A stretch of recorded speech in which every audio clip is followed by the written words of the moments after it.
भगवान श्री ज्ञानोबाराया या ठिकाणी असं म्हणतात की मला या जगामध्ये व्यवहार करावासा वाटतो.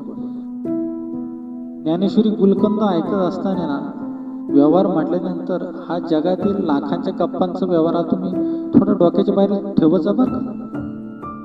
ज्ञानेश्वरीचे जग आहे सध्या ऐकताय तुम्ही, ज्ञानेश्वरीच्या विश्वात तुम्ही वावरत आहे, ध्यानात ठेवा. ज्ञानेश्वरीचे उद्यानच फार वेगळे आहे. इथलची झाडं, इथलची वेली, इथलचं जग फार निराळ जग आहे. हे माऊलींचं विश्व माऊलींनी बनवलेलं आहे. ज्ञानोबाराया म्हणतात मला सुद्धा या जगामध्ये असा व्यवहार करावासा वाटतो. कुठला व्यवहार हो?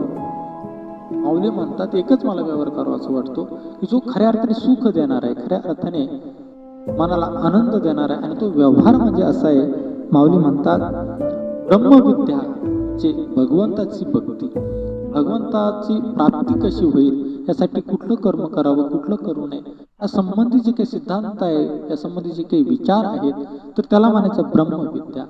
त्या ब्रह्मविद्येचा जिकडे तिकडे सुकाळ व्हावा, देणं घेणं व्हावं. आणि अशा प्रकारचं मराठी भाषेमधून माझ्या मायबोलीतून मला ब्रह्मविद्येचा सुकाळा करावा आणि हाच एक मात्र व्यवहार करावा, अशा प्रकारचं माझ्या मनामध्ये माझा मनोदय आहे.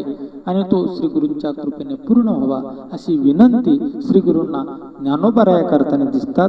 माऊली मोठं गोड लिहितात. माऊली म्हणतात हे मराठीचे नगरी ब्रह्मविद्येचा सुकाळू करी, घेणे देणे सुखची वरी हो दिया जगा. ब्रह्मविद्या एकदा मिळाली, देणं घेणं म्हणजे आनंदच आहे.